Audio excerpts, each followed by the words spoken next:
ગુજરાતમાં થયેલો પાટીદાર અનામત આંદોલન સૌ કોઈને યાદ હશે, કારણ કે આ આંદોલનમાં ઘણા બધા નેતા બનીને પણ બહાર આવ્યા છે અને પાટીદાર સમાજના 14 જેટલા લોકોએ જીવ પણ ગુમાવ્યો.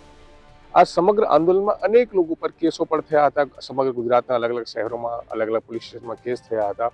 એમાંથી જે ગંભીર પ્રકારના એમ કહી શકાય તો 14 જેટલા ગુનાઓ હતા તેઓ સરકારે પાછા લઈ લીધા છે એવી વાત સામે આવી છે. અને એ જાહેરાત જે આંદોલનના એક ફેમ હતા હાર્દિક પટેલ એમના દ્વારા ટ્વીટ કરીને કરવામાં આવી છે. સુરતમાં એ જ આંદોલનના પ્રેરણા અલ્પેશ કથિરિયા પણ હતા, જે ગુજરાતમાં સહ કન્વીનર તરીકે કામ કરી રહ્યા હતા. અલ્પેશભાઈ કથિરિયા આપણી સાથે છે, એની સાથે વાત કરીશું. અલ્પેશભાઈ, આ જે જાહેરાત છે હાર્દિક પટેલે કરી છે, આ જાહેરાતને લઈને શું આપની પાસે માહિતી છે?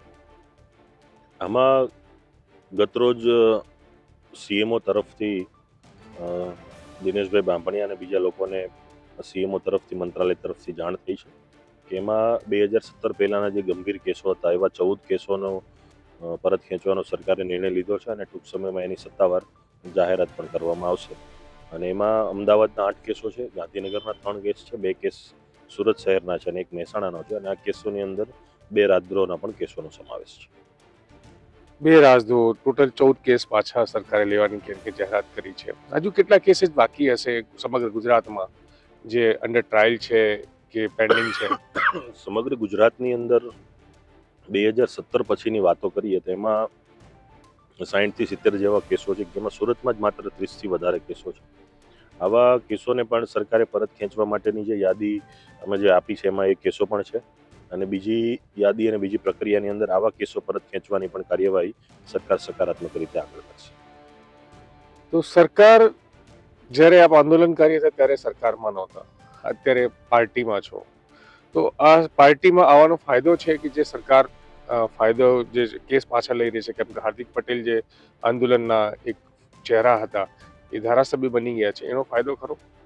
સ્વાભાવિક છે કે તમે સરકારની સિસ્ટમમાં દાખલ હોય છો તો સરકારના વ્યક્તિઓને મળવું, મંત્રીઓને મળવું, કોઈ સચિવો સ્તરે વાતચીત કરવી એમાં ખૂબ સરળતા રહેતી હોય છે. તમારી વાતોને ધ્યાનપૂર્વક સાંભળતા પણ હોય છે. અને એના મધ્યસ્થીમાં ઘણી બધી સામાજિક સંસ્થાઓ છે, ધાર્મિક સંસ્થાઓ છે, એમના પ્રમુખ શ્રી વડાઓએ પણ આમાં મદદ કરી હતી જે તે વખતે. અને પછી પણ સરકારનું વારંવાર ધ્યાન રહ્યું છે અને એ બધાના સરવાળે જ આ કેસો પરત ખેંચવાની પ્રક્રિયા થઈ રહી છે. તો કયા પ્રકારનો ફાયદો નુકસાન છે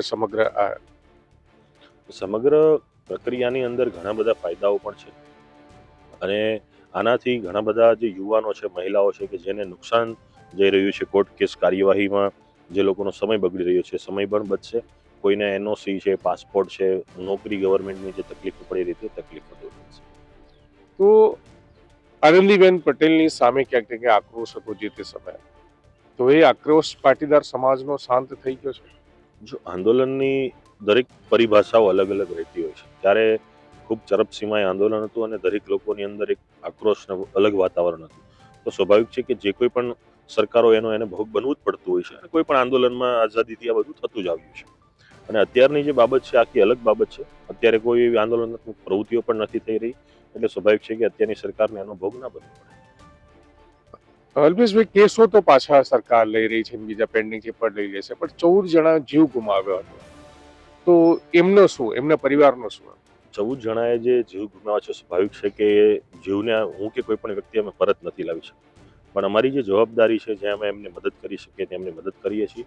જે તે સમયે પણ જ્યાં પણ એમને સાથ સહકારની જરૂર આપી છે અને ભવિષ્યમાં પણ આવા પરિવારોની સાથે ઊભું રહેવું એ અમારી ફરજ છે. કેટલો અફસોસ છે આ જે લોકો જીવ ગુમાવ્યો છે અને લાખો કરોડ લોકોની એટલે પ્રોપર્ટીનું નુકસાન પણ થયું. પ્રોપર્ટીના નુકસાનની સાથે જીવને જે નુકસાન ગયું છે એના મને સંપૂર્ણપણે અફસોસ છે. અને એ પરિવાર જ જે જાણતો હોય છે કે જે આ પીડા ભોગવતું હોય છે, તે કદાચ ગમે તેટલી તમે મદદ કરો કે ના કરો, પણ એ પરિવારને એ દીકરો કે દીકરી પરત નથી મળવાના. એટલે એનો સદાયને માટે જે અફસોસ છે એમને હોય અને એટલો જ સમાજને પણ અફસોસ હોય ને અમને એનાથી વધારે અફસોસ છે. હવે જે કેસો પેન્ડિંગ છે એને લઈને ભૂપેન્દ્ર પટેલ સરકાર પાસે શું અપેક્ષાઓ છે? જે કેસો પેન્ડિંગ છે એની પાસેથી એમને આશા છે કે ફટાફટ ઝડપથી જે આ રીતે નિર્ણય લીધા એવા એમાં પણ નિર્ણય લે અને કોર્ટ પ્રોસિડિંગ પણ ફટાફટ સ્તરે થાય અને આ કેસોના નામદાર જે તે પણ કોર્ટો છે એ હુકમ કરી અને આ કેસોનો નિકાલ લાવે. આજે 14 કેસો પાછા લેવામાં આવ્યા છે, એ કેટલા સમાજ માટે, આંદોલનકારીઓ માટે સુખદ બાબત છે? આંદોલનકારીઓ માટે સુખદ એટલા માટે બાબત છે કે રાજદ્રોહ સિવાયના જે 12 કેસો છે એ ટોળા વિરુદ્ધમાં છે. 200, 500, 800, 1000 લોકો સુધીના ટોળાઓ વિરુદ્ધના કેસો છે. એટલે એમાં મેક્સિમમ લોકો ની સંડોવણી જે તે વખતે થયેલી હતી અને ઘણા બધા લોકોની હજી અટકાયત કરવાની કે નહીં કરવાની જે પ્રક્રિયા છે ચાલી રહી હતી, એવા કેસોમાંથી મુક્તિ મળશે.